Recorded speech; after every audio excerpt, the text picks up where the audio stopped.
Good morning, sir. Good morning. Good morning, Christian. Sorry, this was my mistake that I was on live for the third semester. So that was my mistake. So my Sir, third it's semester का okay, class sir. चला. Don't worry, sir. It's okay, sir. Thank you so much for joining our class. Thank you so much. Okay, okay. We will not waste time and we'll start directly with class.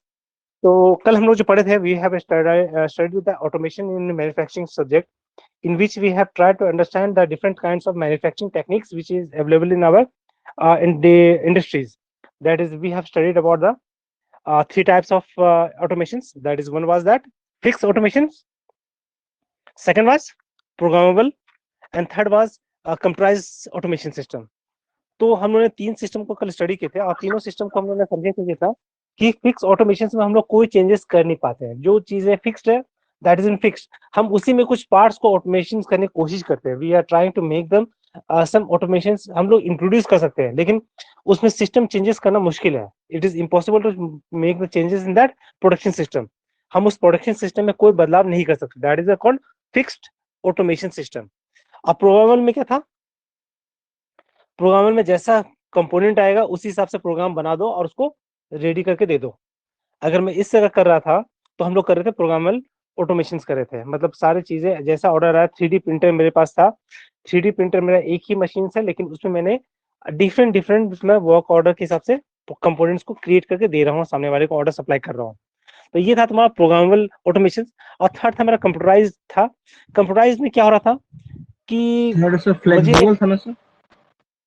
Flexible automation system जो था, इसमें क्या है, मेरा हम लोग तीनों के तीनों सिस्टम जो है इसका एक मिश्रण इसमें दिख रहा है, इसमें सारा चीज ऑटोमेशन अपने आप चल रहा है, मतलब इसमें रोबोटिक्स कन्वेंशन भी है, मतलब एक स्टेशन से दूसरे स्टेशन तक करने के लिए भी मेरे पास में ऑटोमेटेड सिस्टम, मतलब कोई मैनुअल नहीं रहेगा। अगर इस तरह का सिस्टम लोग कर पा रहे तो ये फ्लेक्सिबल वर्क ऑर्डर चेंज होगा या कुछ कंपोनेंट चेंज हो रहे हैं, वो चेंज अपने आप वो कर लेगा, वो अपने आप एडजस्ट हो जाएगा, वो उसमें कोई ज्यादा चेंजेस करने की जरूरत। तो मेरा ये मुझे कल जानने के लिए अबाउट दैट सिस्टम, तो हम लोग कल ये तीन टॉपिक ही कवर किए, I to understand that three topics now.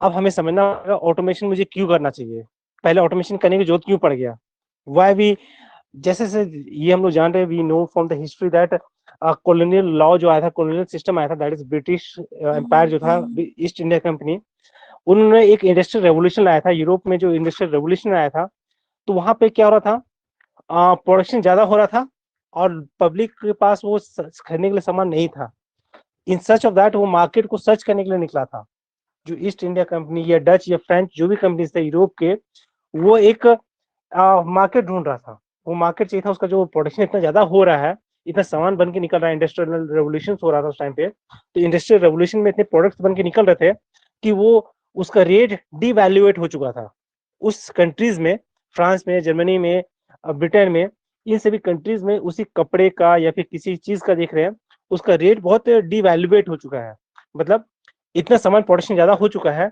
कि लोग, जो 10 रुपए का सामान मैं बना रहा हूँ उसको मैं 4 रुपए में खरीद रहा हूँ, तो उसको लॉस हो रहा है, कंपनी को लॉस हो रहा था, इसलिए उन्होंने क्या किया, दे थॉट दैट कि we have to search a new market where this product will be in demand, इस प्रोडक्ट का डिमांड रहेगा दूसरे कंट्रीज में, हम वहां जाके बेचेंगे।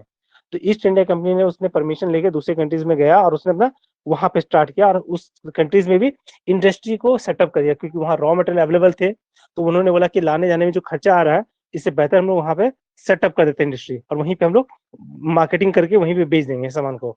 तो ये एक इंडस्ट्री का थियरी है, तो ये हम लोग देख रहे हैं, लेकिन अब क्या हो गया, फिर से यूएस ने एक नया रेवोल्यूशन ला दिया। रेवोल्यूशन लाया क्या, they have observed everything closely, जो प्रोडक्शन प्रोसेस चल रहा था, जो प्रोडक्शन प्रोसेस चल रहा था, they have observed the things very closely कि अच्छा ये लेथ मशीन्स है, लेथ मशीन्स में ये सारे ऑपरेशंस हो रहे हैं, लेकिन इसको और फास्ट करने के लिए क्या कर सकते हैं, तो उसने क्या किया, एक ही मशीन पे ऑटोमेशन लगा दिया, मतलब उसने स्टडी किया, मैन मशीन मटेरियल्स को स्टडी किया, और उन सारे चीज को स्टडी करने के बाद में उसने ऑटोमेशन सिस्टम डाल दिया, मतलब ऑटोमेटेड सिस्टम कर दिया, कंप्यूटराइज सिस्टम कर दिया, प्रोग्रामिंग सिस्टम कर दिया, और वो प्रोडक्शन रेट जो पहले दूसरे कंट्रीज कर रही है उससे ज्यादा प्रोडक्शन ये कर पा रहा है, मतलब डिमांड को पूरा कर पा रहा है, पूरे वर्ल्ड के डिमांड को ये तुरंत तुरंत सप्लाई कर रहा है। जैसे आज की तारीख में चाइना अपना ऑटोमेशन पर काफी ध्यान देकर रखा हुआ है, they are trying to create a much production rate, अगर मैं 100 सामान बना रहा हूँ तो वो 1000 सामान निकाल के दे रहा है प्रोडक्शन तुरंत में, तो ये एक रैपिड एक कंपटीशन स्टार्ट हो गया मार्केट में है ऑटोमेशन के कारण से। डिमांड तो हमेशा हर चीज का है ही मार्केट में, there is need of things in the market, demand बना हुआ है, बट द सप्लाई, जो सप्लाई होने का रेट है that is not been perfect, दो रेशियो हमारा क्या होता है, एक तरह से बॉटलनेक थ्योरी बोलते हैं, हम लोग आगे जाके पढ़ेंगे उसको। बॉटलनेक थ्योरी में क्या होता है, डिमांड और सप्लाई के बीच में एक सा नेक बन जाता है, छोटा सा बोतल का जो छोटा सा नेक बनता है उस तरह, जहाँ पे का रहता है वो प्रॉपरली वे में वो मेरा परफेक्ट मैनेज करके चलेगा, they will be having supply and demand chain को प्रॉपर मैनेज करके चलता है वो। तो इसी को हम लोग स्टडी करते हुए आगे बढ़ते हैं। तो मैं शेयर कर रहा हूँ आज का टॉपिक जो हमारा ऑटोमेशन की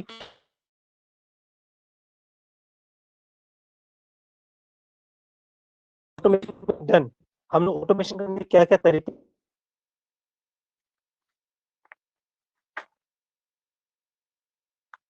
okay just wait, it's loaded, क्योंकि मेरा गोल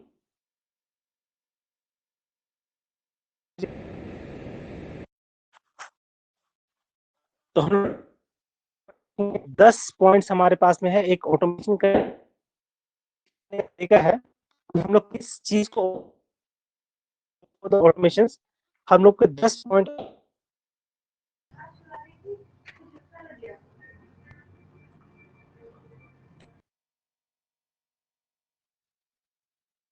तुम लोग का ये नोट्स खुल रहा है कि क्लासरूम में?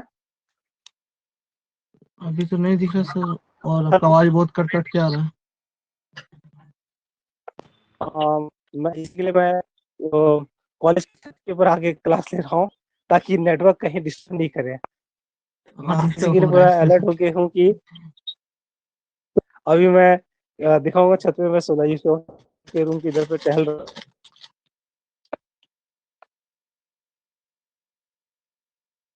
तुम लोग का था कि आवाज कट कट के आ रहा है, तो मैं इसी नहीं, आज क्लास से डिस्टर्बेंस नहीं जाना चाहिए, इसलिए मैं आ गया हूँ छत।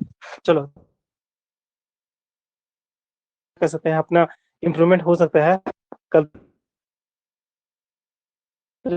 विद्यार्थी संगठन के लोग आए थे कॉलेज खुलवाने के लिए, मुझे बोला सर चलिए क्लास है, आप चलिए मेरे साथ में। बोला कि मैं क्या बोलूंगा, रतन सर मैं क्या जाऊंगा। ये रहा, कंप्लीट करते नाउ इज प्रोडक्शन सिस्टम कैसे इंट्रोड्यूस करेंगे, how we can introduce as a engineer. मुझे एक मेरे कंपनी में एक टास्क मुझे कि इस कैसे कीजिएगा, तो मैं क्या ध्यान रखूंगा जिससे कि मैं ऑटोमेशन कर सकता हूँ कि या नहीं कर सकता हूँ, मुझे फीडबैक देना है रिपोर्ट में। आप इसको ऑटोमेशन कर सकते हैं या ऑटोमेशन नहीं हो पाएगा, इसमें पॉसिबल नहीं है, मैं एक अपना फीडबैक दूंगा, लेकिन फीडबैक के लिए कुछ तो पॉइंट्स होंगे, की पॉइंट्स ऑब्जर्वेशन होगा जो रिपोर्ट में लिखूंगा मैं, किस पॉइंट्स में बोलूंगा कि ऑटोमेशन हो सकता है या नहीं हो सकता है। तो ये एक हमारा प्रोसीजर है। हम लोग देखते हैं कि अगर मैं देखता हूँ ये सारा चीज हम लोग देख पा रहे हैं कि प्रोडक्ट वैरायटी जो है ये हम लोग देखेंगे, मैं नोट कर रहा हूँ ये वाला। अगर मैं फिक्स ऑटोमेशन रखता हूँ तो I am observing low production rate है, प्रोडक्ट वैरायटी जो है ना, प्रोडक्ट का वैरायटी मतलब variation in the product is very low in fix automation. और इसमें जो है लेकिन हाई इसका ऑटोमेशन है, हाई जो है प्रोडक्शन रेट जो है, प्रोडक्ट वॉल्यूम जो है वो हाई बन के निकल रहा है। नेक्स्ट मैं देखता हूँ फ्लेक्सिबल ऑटोमेशन देखता हूँ तो वो मीडियम है, इसका इधर भी देख रहे हैं तो ये मीडियम और हाई के बीच में लाइक कर रहा है। लेकिन अगर मैं प्रोग्रामेबल ऑटोमेशन देता तो ये प्रोडक्ट वैरायटी बहुत हाई है, प्रोडक्ट वैरायटी बहुत हाई हो रहा है, लेकिन इसका प्रोडक्शन रेट जो है लो और मीडियम के बीच में लाया करता है। तो ये एक हमारा ये जो कल का टॉपिक था उसी का कंटिन्यूटी यहाँ पे है, वो चीज थोड़ा सा हल्का सा ग्राफ में इसको हम लोग, ये ग्राफ को हम लोग ध्यान में रख लेंगे, we will keep in our mind. जो हम लोग तीनों को नोट्स जो हम लोग बना थे, फिक्स्ड, फ्लेक्सिबल और प्रोग्रामेबल जो कर रहे थे, ये तीनों का हम लोग का ये रहा एक समराइज्ड वे में, समराइज्ड वे में डायग्राम को शो करने के लिए वी विल एबल टू, या फिर पहले ये डायग्राम ही बना दो एग्जामिनेशन में, पहले मैं ये डायग्राम बना दूंगा, इसके बाद मैं एक्सप्लेन करूंगा। So with this picture I will able to clearly specify all the descriptions of the notes. जो मैं बोलना चाह रहा था वो डायग्राम के जरिए से मैं पूरा बता चुका हूँ। So has to read out all the things, किसी को ज्यादा पढ़ने की जरूरत नहीं पड़ेगा, वो डायग्राम से समझ कि क्या लिखा गया अंदर में है। तो ये एक है। इसके यूएस ने कैसे इसको चेंज किया था, उसने यूएसए ने अपना क्या क्या किया। पहला उसने क्या किया, पहला कि ऑटोमेशन करने के लिए अंडरस्टैंड द, पहला काम करना होगा तुमको जो एग्जिस्टिंग प्रोसेस हम लोग है, जिस प्रक्रिया में हम लोग चल रहे हैं, जिस प्रोसेस से हम लोग प्रोडक्शन, उसको आप अच्छी तरह से पहले समझ जाइए, पहले उसको अच्छी तरह से समझिए, को बारीकी को जान जाइए कैसे क्या कर रहा है। अगर वो पंच या इंग्रेविंग मशीन है या इम्बॉसिंग मशीन है, जस्ट कि वो काम कैसे कर रहा है, वो क्या करता है, कैसे कर रहा है। Understand the existing process. Second, simplify the process. क्या इसमें और कोई सिंप्लीफिकेशन प्रोसेस हो सकता है, मैं ये ऑब्जर्वेशन करूंगा। जब अंडरस्टैंड कर चुका हूं, मैं समझ में आ चुका है मुझे, तो मैंने बोला अंडरस्टैंडिंग देन अप्लाइंग। जब अंडरस्टैंड होता है तो हम लोग उसको अप्लाई करते हैं। तो यहाँ पे एप्लीकेशन आ रहा है, क्या चीज कर रहे हैं, अप्लाई, सिंप्लीफाई कर रहे हैं उस प्रोसेस को, और इजी वे, आसानी से हम लोग प्रोडक्शन। लास्ट है जब हम लोग अंडरस्टैंड कर जाते हैं, सिंप्लीफाई कर देते हैं, तो उसको फिर हम लोग ऑटोमेट करते हैं। 3 स्टेप्स है जो कि किसी तरीका होता है। पहले करना है अंडरस्टैंड, दूसरा करना होगा simplify the process, and third we will automate the process. हम लोग उसको ऑटोमेट कैसे ऑटोमेशन में ला सकते हैं, that will make our work very easy.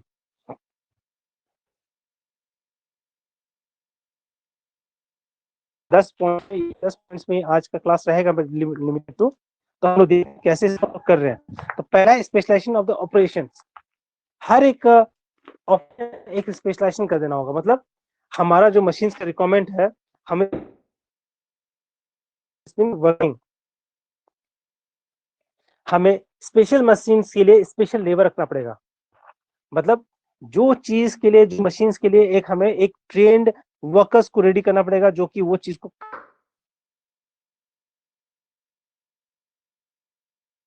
Machine को समझने के लिए भी तो आदमी चाहिए। ऐसे नहीं कि वो कुछ भी चला देगा, कुछ भी हो जाएगा, मशीन चल जाएगा, वैसे नहीं कि उसके लिए भी वो चाहिए होगा जो कि सिस्टम को समझता होगा, उस सिस्टम को समझता था, और वो सिस्टम में चेंजेस को अडॉप्ट करने के लिए तैयार होगा, मशीन को अडॉप्ट करके वो इंप्लीमेंट करेगा। तो ये रहेगा specialisation of the sir operations. Audio में प्रॉब्लम कर रहा है, कट कट जा रहा है बीच में आवाज आपका पूरा।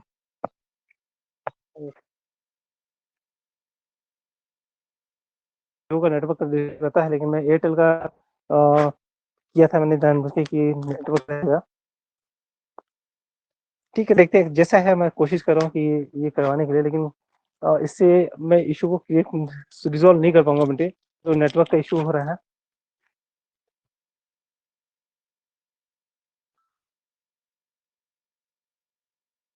तो आप स्पेशल पर्पस इक्विपमेंट, हम लोग जो स्पेशल पर्पस इक्विपमेंट और हम लोग जो डिजाइन है इक्विपमेंट्स, उसको सही से ट्रेनिंग देना होगा।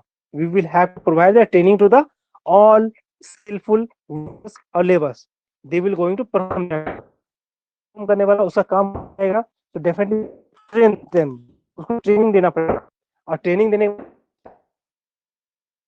Combined operation. सर आवाज एकदम नहीं आ रहा है सर।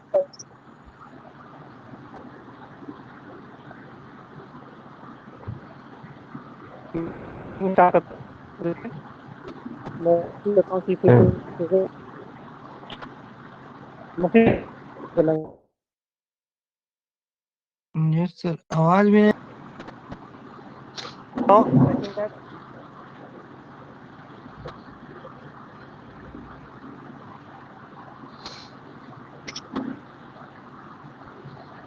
आवाज क्लियर, स्क्रीन विजिबल है। आवाज क्लियर धीरज, आवाज आवाज yes sir, yes sir, yes sir, अभी ओके। ठीक है। चलो, हम लोग का पहला क्या है, हम लोग स्पेशलाइजेशन ऑपरेशन करेंगे। जो भी हमारा ऑपरेशन उसको स्पेशलाइज करेंगे, उसको पर्पस एकदम क्लियर कट रखेंगे। लेबर को हम लोग ट्रेन करेंगे, स्किलफुल लेबर को करेंगे, और उसको उस पर असाइन कर देंगे। पहला काम ये रहेगा मेरा, पहला ऑपरेशन मेरा स्पेशलाइजेशन ऑफ द ऑपरेशन, पहला ऑटोमेशन का पहला स्टेप था। सेकंड, हमारा कंबाइंड ऑपरेशन होगा। कंबाइंड ऑपरेशन मतलब एक ही मशीन पे एक तरह का ऑपरेशन हो रहा है, तो ये बार बार मशीन, मुझे 10 मशीन लगाने की जरूरत नहीं है। I will keep one machine, मतलब यहाँ पे मैं कॉस्ट कटिंग कर रहा हूँ। I am trying to cut the cost of the machines with the same machine. I am trying to create the different work pieces. मैं उसी वर्क मशीन पे डिफरेंट वर्क पीसेस को सेपरेट करिए operation करना पड़ेगा। वो कैसे करना है, एक ही तरह का ऑपरेशन को बार बार करना है, तो ये हम लोग सेटअप कर देंगे इस तरह से, तो वो सारे ऑपरेशन एक तरह का करना चालू कर दे। थर्ड है मेरा साइमल्टेनियस ऑपरेशंस। जो कैरी करने का काम पड़ा था ना, इस मशीन से उस मशीन पे ले जाने का, कन्वेयर्स लग रहा था, बेल्ट लग रहा था, जो चीज पिक एंड प्लेस कर रहे थे हम लोग, तो ये सिंपल सा रोबोटिक सिस्टम में डाल देंगे। पिक एंड प्लेस, उठाया सीधा रख दिया मशीन पे। उसमें कोई कन्वेइंग का या हम लोग वेट करना पड़ेगा कि मटेरियल मेरा आएगा, वो स्टोरेज स्टोर से लेकर आएगा मटेरियल आदमी तब मैं मशीन चालू करूंगा, ये सिस्टम नहीं है। Raw material should be available to them in free manner, उसको आते रहना चाहिए। वो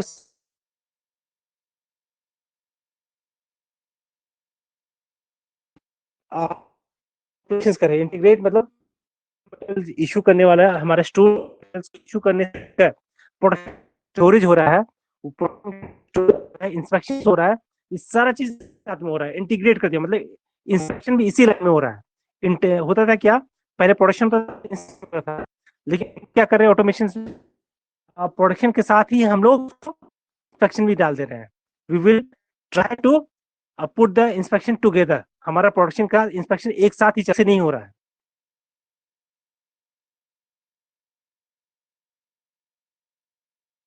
अलग अलग डिमांड भी चेंज भी हो सकना चाहिए। आज मेरे पास आया, दूसरे तरह का ऑर्डर आया है, और नेक्स्ट 1 मंथ के बाद मेरा कुछ प्रोडक्शन चेंज हो रहा है, ऑर्डर चेंज हो रहा है, कंपोनेंट चेंज हो रहा है, तो मेरे पास मशीन पे फ्लैग ऑर्डर प्रोग्रामिंग चेंज कर सकूं मैं। इम्प्रूव्ड सिस्टम होना चाहिए। मटेरियल हैंडलिंग, इतना सारा प्रोडक्शन होते जाएगा तो तुरंत पैकेजिंग और तुरंत उसको मार्केटिंग करने के लिए भी आदमी, क्योंकि वो भी एक बता रहा हूँ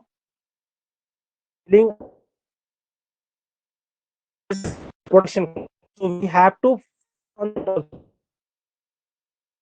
मार्केट में, ताकि मेरे पास अगर होल्ड रहेगा तो डेफिनेटली मेरा स्टोरेज फुल है, मैं स्टोरेज फुल है मेरा, तो मैं नेक्स्ट प्रोडक्शन करने से कोई फायदा नहीं है। मैं वेट एंड वॉच, जब तक वो वहाँ स्टोरेज खाली नहीं, ये भी सिस्टम को ऑनलाइन इंस्पेक्शन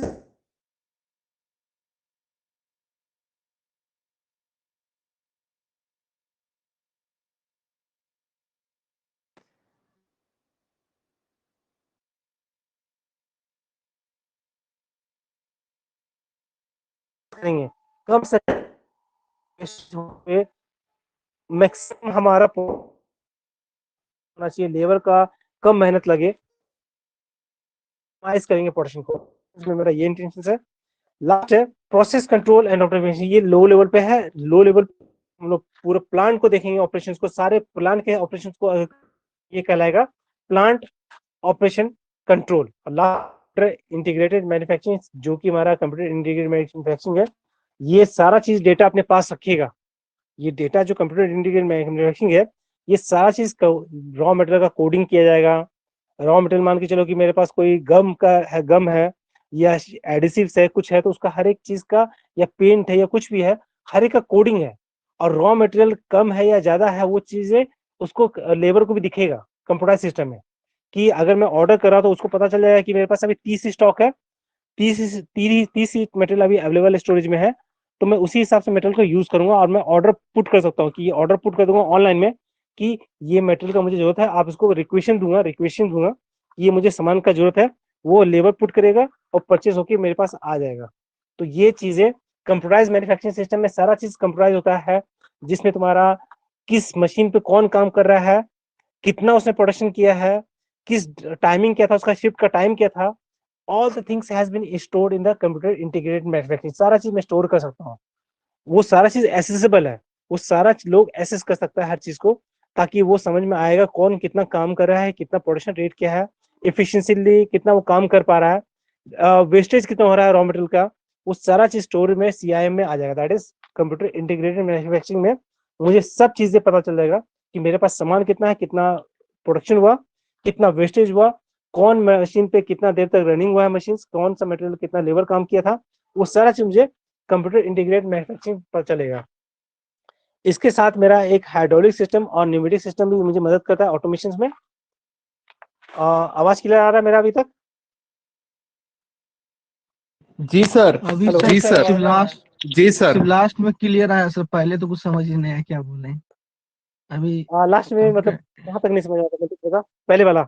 सब सिर्फ पॉइंट पहले मैं 10 ये का बताना सही से चाह रहा सुनाई था। दिया सिर्फ। अच्छा, मैं वही चीज हाँ बताना सर, चाह सर रहा था। आवाज स्टार्टिंग में बहुत जो जो धीमा था। बताया वो समझ में नहीं आया। कुछ भी सुना ही अच्छा नहीं ठीक है, दिया, एक और समझ फिर से क्या है। discuss करते हैं। एक चीज है मैं बता रहा हूँ, फिर से मैं बताता हूँ ना। मैं एक चीज बताना चाह रहा हूँ कि मैंने ऑटोमेशन क्यों करना चाहिए। पहला मेरा ये समझना पड़ेगा why we are going for the automation. तो मैंने वो पहले तुमको बताया था कि ऑटोमेशन करने का कारण था कि आज की तारीख में कंपटीटिव मार्केट हो चुका है। जो कंपनी ज्यादा मार्केट में सामान उतार देगा वो लीड कर जाएगा। अगर कोई सामान को मैं ज्यादा प्रोडक्शन करके मार्केट में उतार दिया और सामने वाले से रेट अगर थोड़ा सा मार्जिन प्रॉफिट में कम करके उसको मार्केट में उतारता हूँ, तो definitely I will going to win the market. मैं मार्केट को जीत लेता हूँ। तो मेरा यही स्ट्रेटेजी काम कर रहा है, और स्ट्रेटेजी के लिए प्रोडक्शन रेट को बढ़ाना पड़ेगा। और जब प्रोडक्शन रेट बढ़ाने का तरीका क्या है, ट्रेडिशनल मेथड छोड़ के हमें इंटीग्रेशन मेथड पे जाना पड़ेगा, दैट इज ऑटोमेशन मेथड पे जाना पड़ेगा। ऑटोमेशन करने का क्या तरीका है? 3 मेथड है। ऑटोमेशन करने का 3 तरीका है। पहला क्या है, हम लोग अंडरस्टैंड करते हैं। मैं यहाँ पे बता रहा हूँ, यहाँ पे मैं तुमको एनिमेट करके दिखा रहा हूँ कि ये रहा। पहला है अंडरस्टैंड कर रहे हैं, एग्जिस्टिंग प्रोसेस को समझ रहे हैं, क्या एग्जिस्टिंग प्रोसेस अभी है हमारी कंपनी में, कौन सा प्रोसेस अभी एग्जिस्ट कर रहा है, उसको पहले अंडरस्टैंड करो करके तुम। सेकंड, जब मैं अंडरस्टैंड कर दिया तब उसको हम लोग सिंप्लीफाई करेंगे कि ये वाला सिस्टम को एलिमिनेट कीजिए, एक साथ कंपाइल कीजिए, इन दोनों को एक साथ जोड़ दीजिए, ये दोनों प्रोसेस एक साथ कर, ये दोनों प्रोसेस एक साथ जोड़ देने से ये सिंप्लीफाई हो जाएगा, रेट नहीं रहेगा। इसको सिंप्लीफाई कीजिए, ये सिंप्लीफाई मैंने कर दिया। जब सिंप्लीफाई हो जाता है तब मैं देखता हूँ कहाँ कहाँ ऑटोमेशन डाल सकते, where we can put the automation. हम लोग कहाँ कहाँ ऑटोमेशन को इस सिस्टम में, इस सिस्टम में कहाँ कहाँ ऑटोमेशन हम ऑटोमेशन मतलब सीएनसी मशीन और एनसी मशीन कर सकते हैं, या रोबोटिक्स अप्लाई कर सकते हैं, या कन्वेयर्स यूज कर सकते हैं, कहाँ वो यहाँ पे स्टडी करने के बाद हम लोग यूज करें। मतलब 3 स्टेप ऑटोमेशन करने का, 3 स्टेप। पहला, understand the system, understand the existing system. Second, simplify the system. And third, automate the process. ये 3 सिस्टम हम लोग पूरा ऑटोमेशन प्रोसेस में जा चुके हैं। अब इसको हम लोग देखते हैं, मैं इसको क्लियर करके मैं नेक्स्ट जा रहा हूँ। 10 पॉइंट जो बोल रहे थे कैसे इसको किया जाता है, ऑटोमेशन करने से क्या क्या होता है। ऑटोमेशन करने से क्या होता है, हमारा स्पेशलाइजेशन ऑफ प्रोफेशन, सारे प्रोसेस जो है स्पेशलाइजेशन में चलाता है। मतलब हम लोग एक ऑपरेशन को स्पेशलाइजेशन कर देते हैं कि ये ऑपरेशन इसी मशीन पे इसी तरीके से किया जाएगा। तो और इसके लिए स्किल आदमी चाहिए होगा। जब मैं कंप्यूटराइज कर देता हूँ या ऑटोमेटेड कर देता हूँ, तो मुझे उसको रन कराने के लिए एक स्किलफुल आदमी चाहिए होगा, जो कि उस सिस्टम को समझता होगा, उस प्रोसेस को समझता होगा, और वो हैंडल कर सकता है। मतलब कोई प्रॉब्लम आएगा तो अपने तरफ से वो हैंडल कर लेगा। तो यहाँ मुझे स्किलफुल आदमी का जरूरत पड़ेगा। मतलब पहला पॉइंट बोल रहा है specialization of operations with machines and with man and material. यहाँ पे मुझे स्पेशलाइजेशन यहाँ पे ये करना पड़ेगा। Second, combined operations. Combined operation मतलब पहले 2 लेबर एक साथ अलग अलग काम कर रहा था, now I will try to put a single person और दोनों ऑपरेशन को कंबाइन कर दूंगा। मैं दोनों ऑपरेशन को कंबाइन करके एक साथ कंप्लीट करना चाहेंगे। जो कि पहले मैं थ्रेडिंग कर रहा था, फिर टर्निंग कर रहा था, तो एक पे मैं टर्निंग कर रहा था, दूसरे पे मशीन पे थ्रेडिंग कर रहा था। तो मैंने क्या किया, एक ही आदमी टर्निंग और थ्रेडिंग दोनों करेगा। अगर इस तरह का मैं करवा रहा हूँ तो इसको कंबाइंड ऑपरेशन कहेंगे। मतलब ये सारे दोनों ऑपरेशन एक साथ कंबाइन करके कर रहे हैं, मतलब साइमल्टेनियसली दोनों ऑपरेशन चल सकते हैं। मतलब मैं टर्निंग भी कर रहा हूँ, थ्रेडिंग भी कर रहा हूँ, साथ में उसमें ड्रिलिंग भी कर रहा हूँ। अगर 3 ऑपरेशन एक साथ कर दे रहा हूँ, एक ही आदमी 3 टूल एक साथ इस्तेमाल कर रहे हैं, तो हम लोग कहेंगे कंबाइंड ऑपरेशन। ये कंबाइंड ऑपरेशन का इस्तेमाल हो रहा है ऑटोमेशन में। थर्ड है साइमल्टेनियस ऑपरेशन। जो थर्ड मैंने वही बोला, थ्रेडिंग काट रहा हूँ या ड्रिलिंग कर रहा हूँ, ये थर्ड वाला पॉइंट जो उसी के लिए कह रहा है। ये पढ़ देते हैं, logical extension of the combined operations. जो लॉजिकल हम लोग ऑपरेशंस कंबाइंड ऑपरेशन कर रहे थे ना, उसमें 2 और मोर प्रोसेस को एक साथ हम लोग कर सकते हैं, प्रोसेस को मर्ज कर सकते हैं। अगर ये सारा मर्जिंग प्रोसेस हो रहा है तो उसको हम लोग साइमल्टेनियस ऑपरेशन कहेंगे। लास्ट है इंटीग्रेशन ऑफ ऑपरेशंस। सारा प्रोसेस को इंटीग्रेट करना होता है on level scale.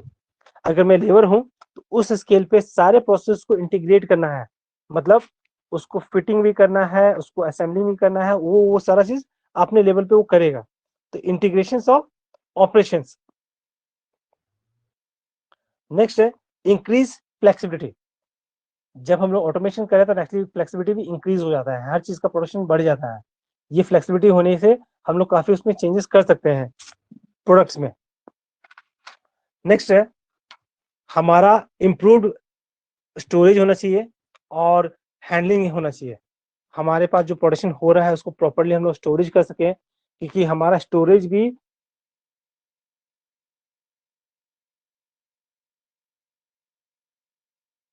Hampered with the production, hamper करेगा। अगर मैं सही से प्रोडक्शन कर दिया हूँ और सही से रॉ मटेरियल स्टोरेज नहीं हो, मतलब फिनिश प्रोडक्ट का मार्केटिंग नहीं हो रहा है और यस नहीं हो रहा करेगा, मतलब सेल नहीं हो रहा, प्रोडक्शन क्या, जब मेरा सेल नहीं, फिर मेरा प्रोडक्ट सेल नहीं हो रहा है तो प्रोडक्शन रुक जाएगा। वो डेफिनेटली वो बना के कोई फायदा नहीं होने वाला, definitely it's going to production rate also. इसलिए हैंडलिंग एंड स्टोरेज ये दो इंपॉर्टेंट पैरामीटर्स होते हैं। और थर्ड है ऑनलाइन इंस्पेक्शन। हम लोग कोशिश करते हैं प्रोडक्शन इंस्पेक्शन भी एक साथ करते चले, हम लोग प्रोडक्शन के साथ इंस्पेक्शन भी साइमल्टेनियसली हो, ये नहीं कि अलग से सेपरेशन के लिए एक अलग से यूनिट बैठाए, हाँ एक अलग जैसे यूनिट बैठाए नहीं पड़ना चाहिए। नेक्स्ट कंप्यूटर इंटीग्रेटेड मैन्युफैक्चरिंग चुके हैं। कंप्यूटर इंटीग्रेटेड मैन्युफैक्चरिंग में हम लोग का हर चीज स्टोरी में आता है, even who is working, who was the उस टाइम पे शिफ्ट इंचार्ज कौन था, सारा चीज डेटा स्टोर रहना चाहिए एक जगह पे। कल की दिन तारीख में तुम्हारा बैच नंबर आता है, किसी भी प्रोडक्ट में तुम्हारा देखना बैच नंबर आता है। बैच नंबर से मैं पता कर सकता हूँ कि कौन सा मशीन पे ये प्रोडक्शन हुआ था, कितने बजे हुआ था, कौन व्यक्ति काम कर रहा था इस मशीन पे, कौन ये चीज को लुक आउट कर रहा था, और उसको शिफ्ट इंचार्ज कौन था उस टाइम पे, या फिर सुपरवाइजर कौन था उस टाइम पे, उस सुपरवाइजर प्रोडक्शन सुपरवाइजर वहां पे कौन था ड्यूटी में, उस सारा चीज इसमें रिकॉर्ड हो रहता है। तो कंप्यूटर इंटीग्रेटेड मैन्युफैक्चरिंग में मैं कोशिश करता हूँ all the things should be stored. अगर वो 6 महीना ये जो वारंटी पीरियड में बोलता प्रोडक्ट का वारंटी पीरियड है, उस प्रोडक्ट का वारंटी पीरियड तक वो डेटा मेरे पास रहे, ताकि कल के दिन कुछ इश्यू अगर आता है तो definitely we will be look after that. हम उस डेटा को रिट्राइव करके पूरा बता सकते हैं कहाँ पे क्या इश्यूज हुए थे, क्या प्रॉब्लम आया होगा, वो सारा चीज एनालिसिस करने के लिए मेरे पास रहना चाहिए।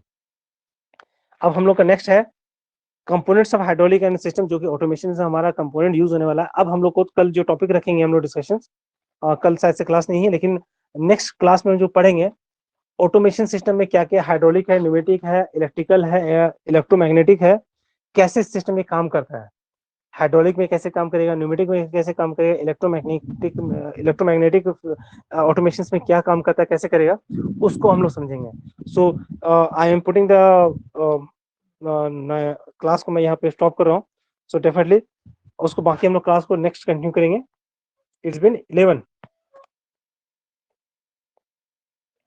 हम लोग नेक्स्ट क्लास चालू करेंगे। नेक्स्ट क्लास में हम लोग वो ऑटोमेशन का जो hydraulic, pneumatic and electromagnetic automation system है उसको समझेंगे, कैसे हम लोग का वो काम करता है, हाउ इट इज फंक्शनिंग, कैसे काम करता है, किस तरह से फोर्स जनरेट होता है, ग्रिपिंग कर रहा है या होल्ड कर रहा है या पिक एंड प्लेस कर रहा है तो कैसे काम करता है, वो सेंसर कैसे काम कर रहा है, एक्चुएटर्स कैसे काम करेगा। तो थोड़ा सा इलेक्ट्रॉनिक्स पार्ट इसमें आने वाला है। So we are be going to be getting familiar with some electronic electrical parts over in this next chapter. तो जो हमारा नेक्स्ट टॉपिक है उसमें हम लोग इलेक्ट्रिकल इलेक्ट्रॉनिक्स पार्ट भी देखेंगे। So now I am ending the class. अभी अपना नेक्स्ट क्लास में तुम अटेंड कर लेना। एनी को डाउट? कोई डाउट? No, sir.